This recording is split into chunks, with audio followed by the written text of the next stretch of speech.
Good morning. The Secretary General will preview for you the meeting of NATO Defence Ministers, and then he'll be here to take your questions. Secretary General. Good morning. Over the next 2 days, NATO Defence Ministers will meet to address key issues for the alliance, including what more NATO could do to build security and stability in the Middle East, our support for Afghanistan, and the challenge posed by Russia's missile systems. First, the Middle East and North Africa. Violence and instability in our southern neighborhood have caused suffering in the region, driving the refugee and migrant crisis, and also fueled the threat of terrorism. That is why NATO allies have been engaged for many years in the region and built close partnerships. The global coalition, NATO and our partners have made remarkable progress in the fight against ISIS. Millions of people have been liberated from oppression, and ISIS no longer controls any territory. But we can do more. Ministers will discuss the future of our mission in Iraq, which trains and advises the Iraqi armed forces to help ensure ISIS cannot return.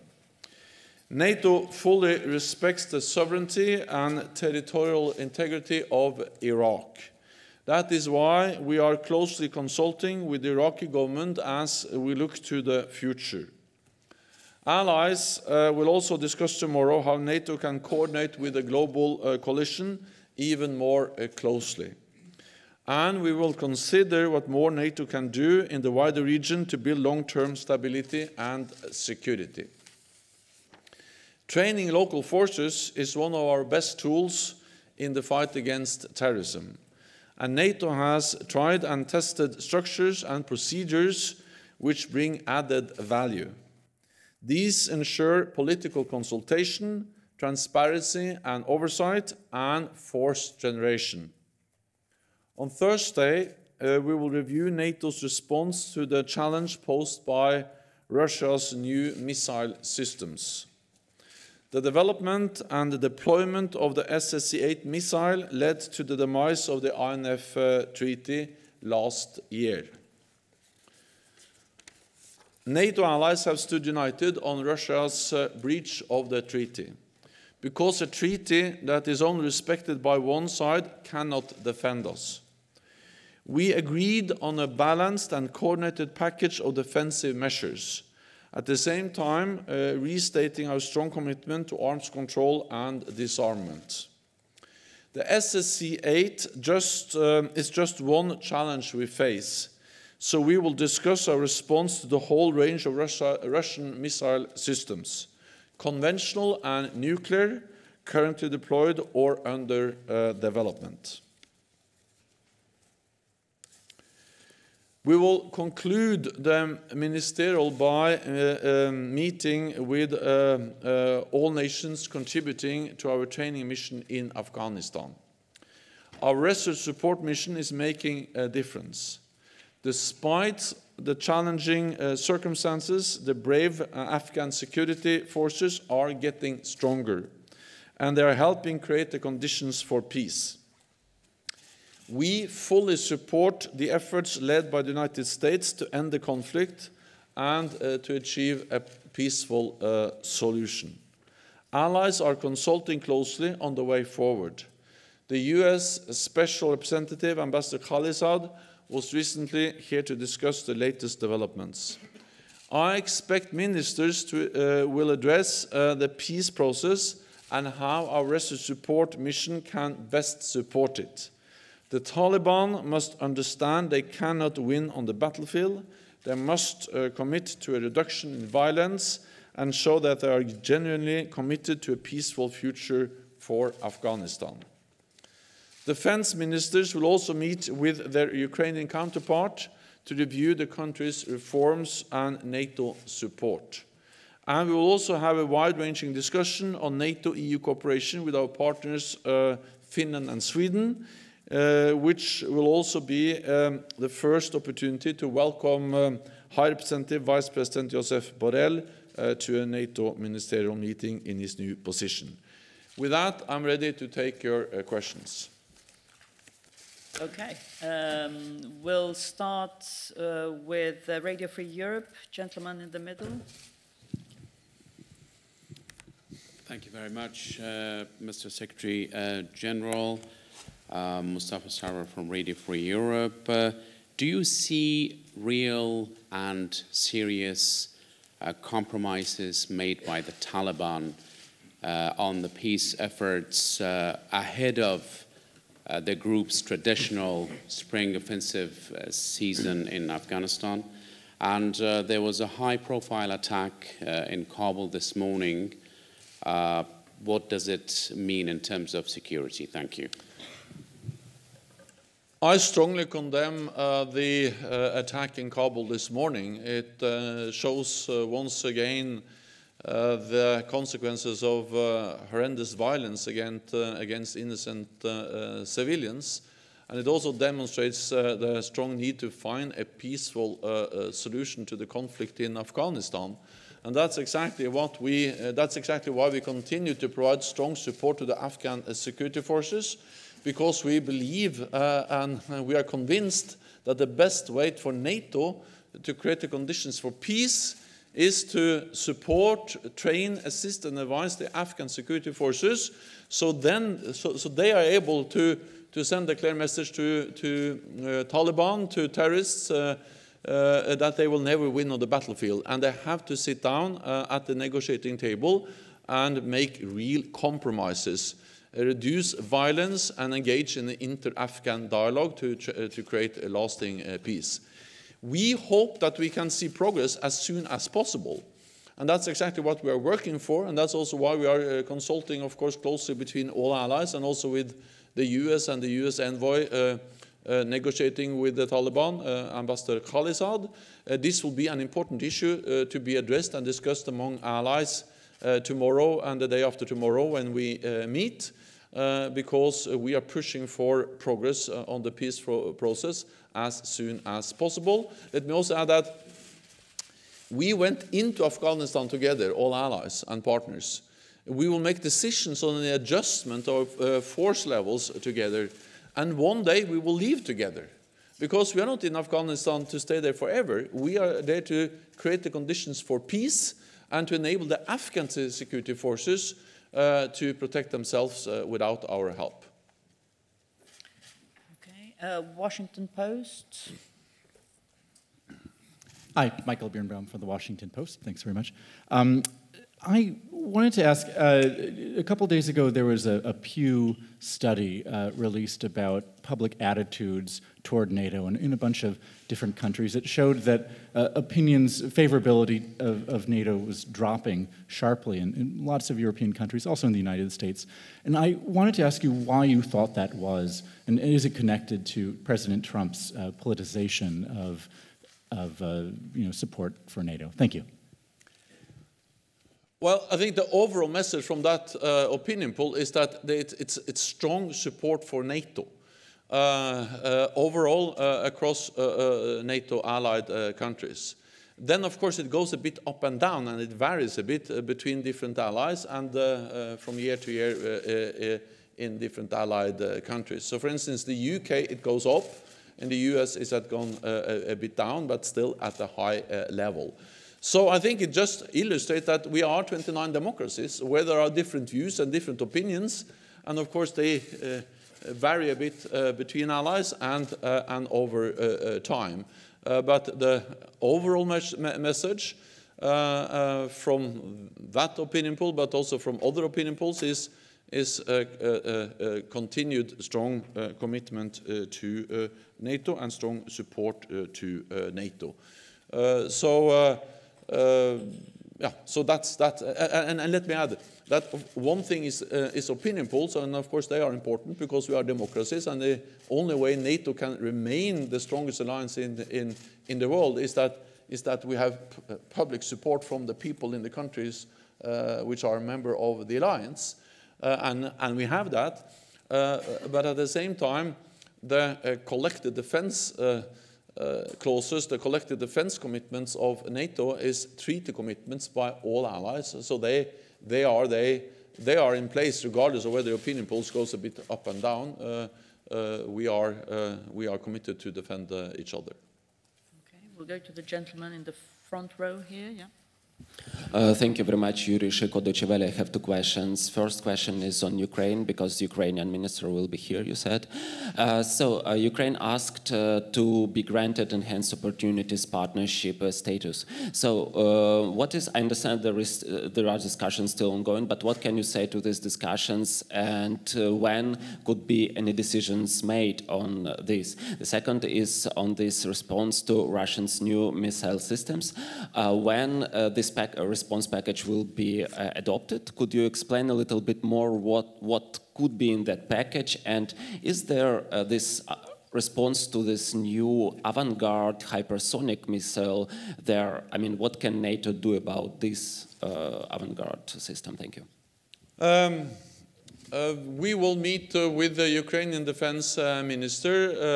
There will be a breakfast hosted by the Canadian defense minister for all NATO allies, and then we will meet with the Ukrainian defense minister and discuss the importance of continuing the reform process, but also, of course, express our strong support to Ukraine, political support, practical support, and of course support for the efforts to find a peaceful solution to the conflict. And NATO allies are committed to supporting Ukraine. We welcome the progress we have seen to try to find a peaceful solution. And I visited the whole North Atlantic Council, visited Ukraine not so many, also last fall. And then we, for instance, visited also the Naval Academy in Odessa, where we have NATO trainers, where we also then help them to build naval capabilities. Just one example of how we are working together to help Ukraine modernize their armed forces and modernize their defense and security institutions. Then I think we have to understand that the SSC-8 missiles and also the other new missiles, partly already deployed and partly under development, like for instance Vanguard, they are part of a broader pattern we have seen in Russia over several years, with heavy investments in new modern military capabilities, nuclear and conventional, new modern missiles, and NATO has already started to respond to this. Because we have increased the readiness of forces, we have, for the first time in our history, deployed combat-ready troops to the eastern part of the alliance. We have increased our presence in the air, on land, and at sea. And we are investing in new modern capabilities, including in air defense systems and missile defense. Air and missile defense is one of the strands we are now looking into what more we can do. We're also looking into conventional capabilities, exercises, but also arms control. Because we strongly believe that the best answer to this is to have effective arms control, to make sure that we avoid a new big arms race. It is dangerous and it's costly. But as long as Russia does not respect existing agreements like the INF agreement, then of course there is no way that we can maintain that treaty, because a treaty that is only respected on one side doesn't keep us safe. So we are working on different strands. We have already started the adaptation of NATO. It has actually been going on for some time. We will continue to look into areas as conventional air and missile defense, exercises, and we also are already investing more in new modern capabilities. The last thing I will say is that we will not mirror what Russia is doing. We have no intention of deploying new nuclear land-based weapon systems in Europe, but we have to make sure that we maintain credible deterrence and defense also in a world without the INF Treaty and with more Russian missiles. Okay. We have The lady in the front row. Mr. General Secretary, I am also Ukrainian correspondent from Ukraine TV channel, and you know that our country has ambitions to become full-fledged member of North Atlantic Threat Organization. What home task should we do eventually to achieve this goal? I mean long-term and short-term also. Well, I think the main focus of Ukraine is what Ukraine has clearly stated itself, and that is on reform, to modernize, to improve, to meet NATO standards. That's good for Ukraine, and that will strengthen your defense and security capabilities, your defense and security institutions, and we help you with that. We provide support, we have trust funds, we have trainers, we have ways to NATO allies provide different kinds of support. NATO provides support on command and control, on cyber, on fighting corruption, on modernizing your defense institutions. So we work with you to help you meet NATO standards and modernize and strengthen your defense and security institutions. And also NATO allies provide training, and I just refer to the Naval Academy where we have NATO trainers helping you. So that's the focus, and I think that's also the best way to move towards NATO membership. So you should do it anyway, but the good thing of, because when you modernize and reform, you are strengthening your own institutions, but by doing that, you're also moving closer to a membership. I met President Zelensky, and I had a very good meeting with him not so long ago, and we have a very good dialogue on the importance of reform and the importance of NATO and NATO allies continuing to provide support to Ukraine. Okay, we'll go with Anadolu over there, lady on the third row.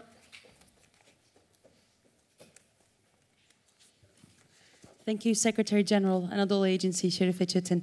I'd like to know whether you expect the situation in Idlib to come up at the ministerial, and what is your personal opinion on the recent increase of attacks by the Syrian regime and supported by Russia? Thank you.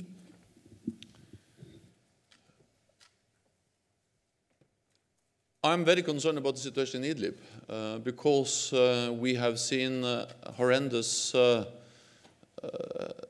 attacks against civilians. We have seen again that hundreds of thousands of people have been forced to flee, and we have seen indiscriminate shelling of also civilian targets. And we condemn this because we condemn indiscriminate attacks against also civilian targets. Therefore, we call on Assad and Russia, because Russia provides support to the Assad regime, to stop these attacks, to respect international law, and to fully support the UN efforts to try to find a peaceful solution. This is urgent because people are suffering today as we speak. And hundreds of thousands of people are forced once again to flee, and therefore the Russian-backed regime, Assad regime, has to stop this killing, this horrendous attack of innocent people in Idlib. And I expect, of course, this to be an issue that allied ministers will raise during the ministerial.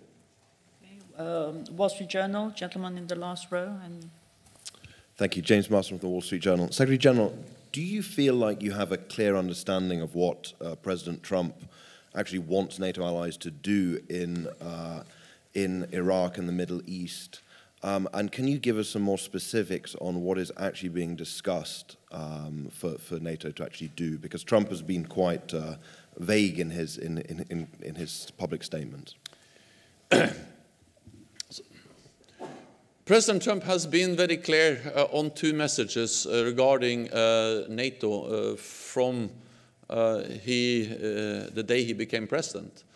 In my first conversation with him, a few weeks after he took office, he had two messages. Message number one was about burden sharing, defense spending. and message number 2 was about the need for NATO to do more fighting terrorism. On burden sharing, we are making significant progress. Allies will have added 400 billion extra US dollars for defense spending by the end of 2024, based on the current plans. We are also stepping up when it comes to fighting terrorism, but I think we have a potential to do more. We already play an important role in Afghanistan. We have the training mission in Iraq. We work with partners, Jordan and Tunisia, and other partners in the region. For instance, I recently visited a joint training center we have in Kuwait. So NATO allies and NATO already play a role in the region and in the fight against terrorism. But we can do more, and now we actually discuss that. And President Trump has expressed a clear wish for more support from NATO. We have a good dialogue among NATO allies, and of course also with the countries concerned, for instance Iraq, on how we can do this, how we can do more. But we will announce decisions when we make them, so I think it's a bit early for me to announce any specific decisions. But we are looking into, for instance, what more we can do in Iraq when it comes to training. We believe that one of the best weapons we have in the fight against terrorism is to train local forces, enabling them to fight terrorism themselves. Prevention is better than intervention, and NATO has a long experience in doing exactly that. You have to remember that in Afghanistan we had a big combat operation, more than 130,000 troops. Now we are there with 60,000 troops training and helping the Afghans so they can fight terrorism themselves. And our aim is not to stay in these countries forever. Our aim is to enable these countries to stabilize their own countries and then reduce or eventually leave. But we have to make sure that when we leave, we don't create the conditions for ISIS to return or international terrorists to return, but that we have created strong local, national institutions that can protect and defend themselves. Deutsche Welle NPR, lady at the back. Yeah, thanks. Hi, thank you. Acknowledging the strong signal that Defender 2020 sends, at the same time we saw the U.S. budget proposal yesterday, and the Pentagon's request for the European Defence Initiative is down for the second year in a row. So I wanted to know if that concerns you at all. They say that some projects are completed. At the same time, I'm sure you'd like to see the spending stay up. And at the same time, the Munich Security Conference's report was released, which says that these debates over funding and possible reduced funding is a signal of a lack of continued faith in the West, this Westlessness term that we're going to hear so much about. Do you believe that? Thanks. What we see is a strong US commitment to European security, and we have seen that actually not also over years, but we have seen it in words, but also in deeds, with more US presence. And the European Defence Initiative is, of course, helping to finance this, but of course, US is also providing support to Europe in other ways than through the European Deterrence Initiative. So the US security guarantees for Europe is not only dependent on relying on the European Deterrence Initiative, it actually relies on the full capacity of the US armed forces. And that's much more than the European Deterrence Initiative. The European Deterrence Initiative and the funding for that increased significantly, then it has gone somewhat down again. But it's still at a high level, and it's still important to finance exercises, infrastructure in Europe. And the exercise Defender, as the Europe Defender 20, is the biggest exercise, or is the exercise that will include the biggest number of US troops deployed to Europe for decades. So for me, that's just another example of that the US is committed to NATO and to European security. So I think it's quite natural that when you have big investments projects, when they are finished, and of course there is less money for investment because you have finished the projects. So the main message is that, well, the money for the European deterrence initiatives goes a bit up and down. It varies a bit. but overall it's still significant. And if you add all the other US capabilities which are relevant for NATO, and you see what the US actually do in Europe with more troops than I had for many years, I'm confident that the US is committed to European security. We'll go to... Yeah, Westlessness. Well, I will speak about that when I go to Munich later in the week. But for me, if the question is whether the West, meaning North America and Europe, and also partners, which are in many places in the world, whether we still are strong, whether we still are capable and able to defend our values, my answer is yes. If you ask me whether that's easy, no, of course it's not easy. And it's not straightforward, and of course sometimes we see differences and disagreements between allies. I think I've stated again and again, yes, there are differences on issues like trade, climate change, and so on. But when it comes to NATO and security, the reality is that North America and Europe are doing more together now than we've done for decades. The US is increasing their presence in Europe, and European allies and Canada are stepping up. So for me, this is not an example of that the West has lost its way. It actually proves that, yes, there are differences, there are difficulties, and sometimes we struggle, but the reality is that we need the West, we need the transatlantic bond as much as ever, and therefore I welcome the fact that we actually are able to prove that we stand together. We'll go for a couple of questions to the upper tier, Agence France Presse. Gentleman with glasses. Yeah. Thanks. Oui, bonjour, c'est votre petit moment en français, si je peux me permettre.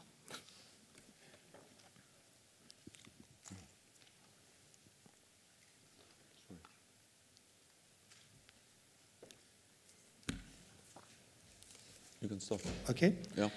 Le président français Emmanuel Macron a souhaité que le nouvel instrument qui sera appelé à remplacer le traité FNI soit négocié avec les Européens. C'est-à-dire que les Européens puissent faire entendre leur voix sur un nouveau traité qui va remplacer quelque chose qui avait été conclu simplement entre les Russes et les Américains.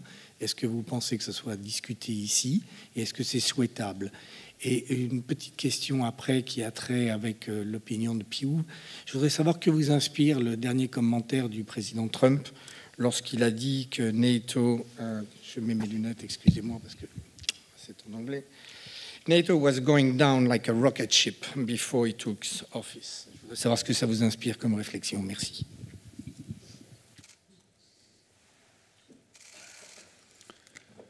First, on the INF Treaty, I think the demise of the INF Treaty, which is a bad and negative thing, shows the importance and the strength of NATO.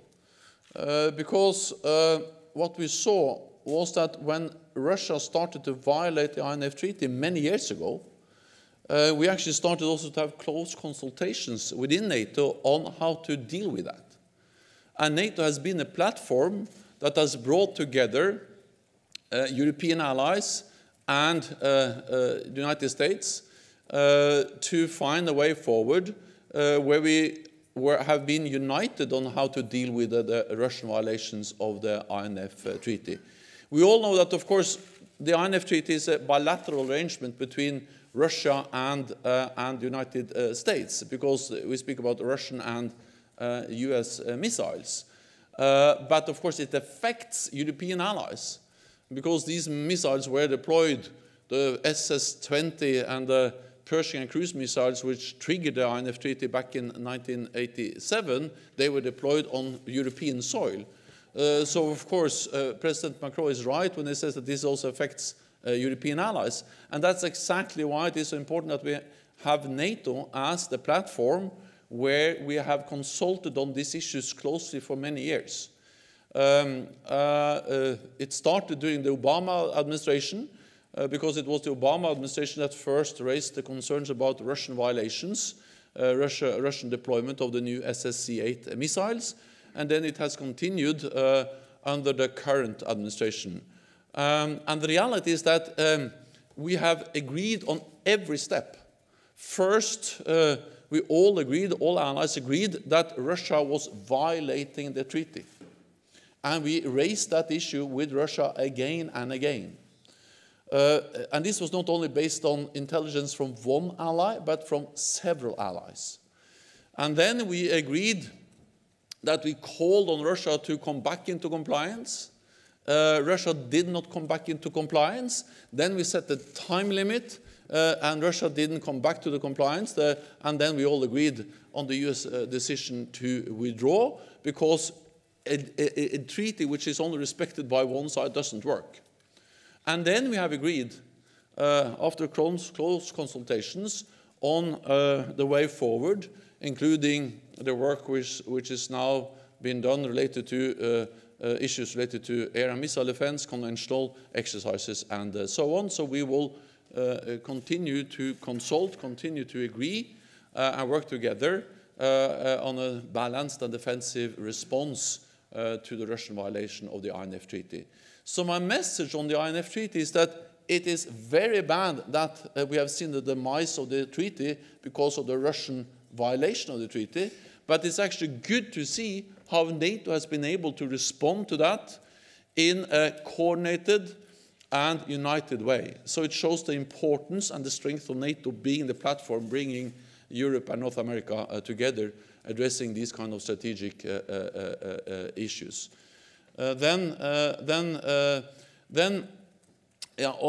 President Trump has been very clear and outspoken about NATO many, many times.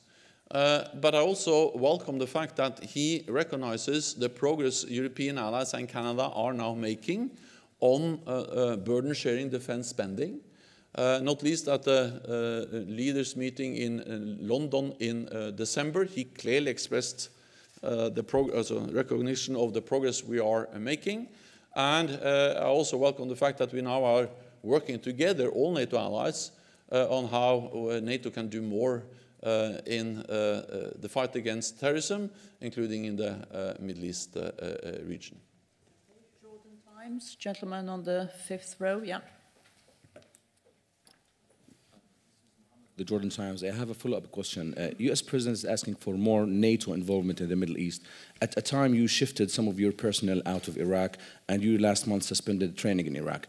What would more involvement in the Middle East mean for regional allies? In this case, I'm referring to Jordan, and would that be discussed in the coming few days? Thank you. Yes, it will be discussed. And we will discuss many aspects of this challenge, meaning we will discuss what we do in Iraq, but we will also look into what we can do beyond Iraq. We already have, so we are already working with Jordan.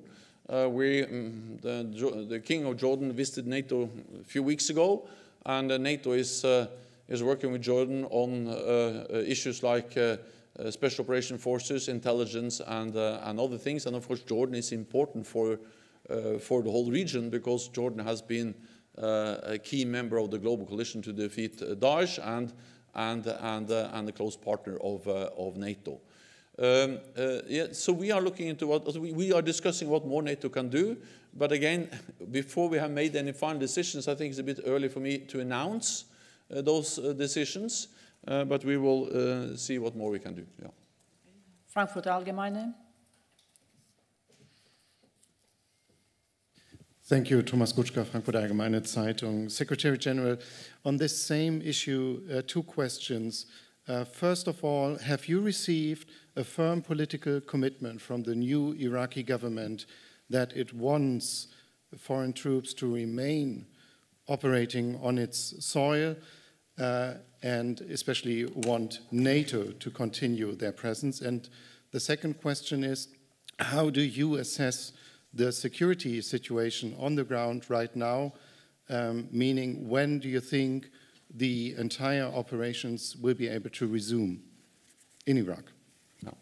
Yeah, first of all, we have NATO personnel, NATO troops in Iraq as we speak. We will resume training as soon as possible, but there is NATO personnel, NATO trainers, advisors in Iraq. But for security reasons, both the Global Coalition and NATO suspended training. Our aim is to resume that training as soon as possible. We are in close consultation with the Iraqi government. I have spoken with the Iraqi Prime Minister, with the Iraqi President, with the Foreign Minister, and we are of course in close consultation with them, because we will only stay in Iraq based on an invitation from Iraq. So we fully respect the territorial integrity, the sovereignty of Iraq. We are there based on an invitation from the Iraqi government. I think it was back in 2016, and all the legal arrangements are in place, which has been there for a long time for our training mission. I have spoken with the Iraqi Prime Minister on these issues, and we are now looking into how we can continue to provide support. And we have to understand that we do this because we have a common goal, and that is to fight ISIS, Daesh, and to make sure that they never return and threaten the people of Iraq, but also threaten people in our own countries, in Germany and in all the NATO allied countries. I would like to commend Iraq for being at the forefront in the fight against terrorism. They have made huge sacrifices in that fight. We support them. We will like to continue to support them, but we have to remember that the biggest sacrifices are made by the people of Iraq and the security forces of Iraq, and I commend them for their courage and the bravery they have shown. We'll go to the front, Bobeta from Montenegro. Lady over there in black. Yeah. Jovana Đurišić, Daily Newspaper Pobjeda. First NATO counter-hybrid team was in Montenegro late last year, so can you tell me what was the task of this team, and was it in any way connected with the upcoming elections in Montenegro, as Montenegrin authorities said? Thank you. Well, we agreed at the NATO summit in Brussels in 2018 to establish counter-hybrid support teams to assist allies in preparing and responding to hybrid threats, because we have seen that hybrid threats has become more and more in reality for more and more NATO allied countries. This mixture of covert and overt operations, military and non-military means of aggression, cyber and other means of aggressive actions against NATO allied countries. And at the request of the government of Montenegro, we deployed the first NATO counter-hybrid support team to Montenegro. We did so in November, and they stayed there for some days. So this is based on a request from the government of Montenegro, and they are not longer in Montenegro. Okay, Kuna, third row. Yeah. Nawab Khan from the Kuwait news agency Kuna. Mr. Secretary General, how do you see the role of the Gulf countries like Kuwait in contributing to peace and security in the Middle East region? Thank you. We highly value the partnership, the cooperation we have with countries in the Gulf region, including Kuwait. The North Atlantic Council and we visited Kuwait in December, and we met with the political leadership. We had good discussions, and we also actually had some of our meetings at the new regional center, the ICI NATO Regional Center in Kuwait, which is a clear demonstration of that we are working together also on how we can help and support each other, and the center is a great success, helping to train, advise, teach personnel from the region, and it's a concrete example of how Kuwait supports the partnership between Kuwait and NATO. Okay, last question, lady in the second row.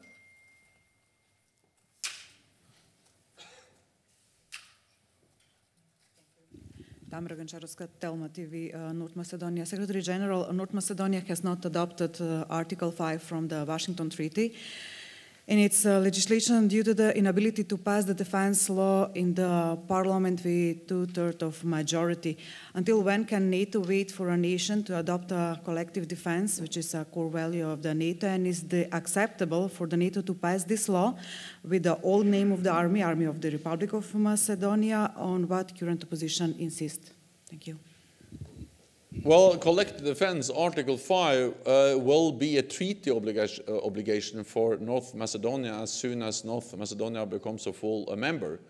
We signed the accession protocol last year, and soon all NATO allies will have ratified the protocol in their parliaments. So as soon as that happens, the treaty will apply for also North Macedonia, and Article 5, collective defense, is Article 5 of that treaty. So then that will be a treaty obligation for also North Macedonia. Thank you very much. This concludes this press conference. We'll see you tomorrow. Thank you. Thank you.